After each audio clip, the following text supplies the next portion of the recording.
Io ho le mie idee sulle donne in genere. Convinzioni filosofiche, se non ti fa ridere. Convinzioni filosofiche? Oppure qualche esperienza molto negativa? No, nessuna esperienza negativa, per fortuna. Solo convinzioni, che poi un giorno ti spiegherò. Non puoi spiegarmele subito? Non so.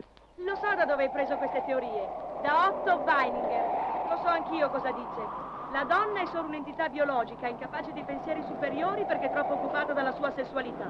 Non ha senso etico, non ha moralità, non ha senso estetico. Non volevo dir questo. E sai una cosa? Cosa? Che questo Weininger è morto suicida a 23 anni proprio per amore di una donna. Non è curioso? Ma cosa c'entra? C'entra. Puntano le idee. Ma le idee dipendono anche dalla vita che uno fa. Comunque adesso non ho voglia di discutere, scusami.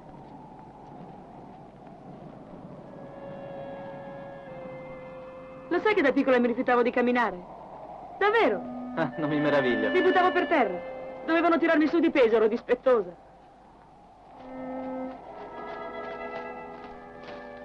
Ma questi sono fiori selvatici, ancora, in questa stagione, sulle rocce. Hanno un profumo leggerissimo. Li raccolgo subito e li lascio qui. Perfettamente indifferente. Non amo i fiori. Io non li coglievo mica per te, per me. E dei miei fiori filosofici? Preferisco questi adesso. Eccola la volubilità delle donne. Uno parla di cose serie e voi vi perdete dietro ai fiori selvatici. No.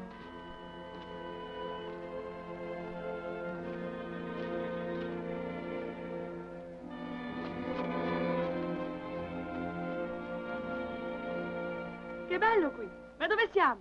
Saremo a 2 ore dalla città. Andiamo, è tardi.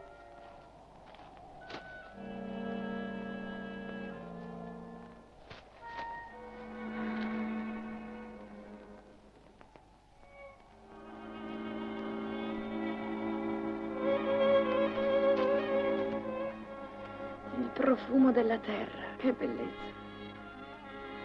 Non ti scandalizzare. Di Trieste adoro soprattutto questo. Le pietre, la natura. Oh. Oni svaki mali pons. Se ci vedessero adesso chissà cosa penserebbero.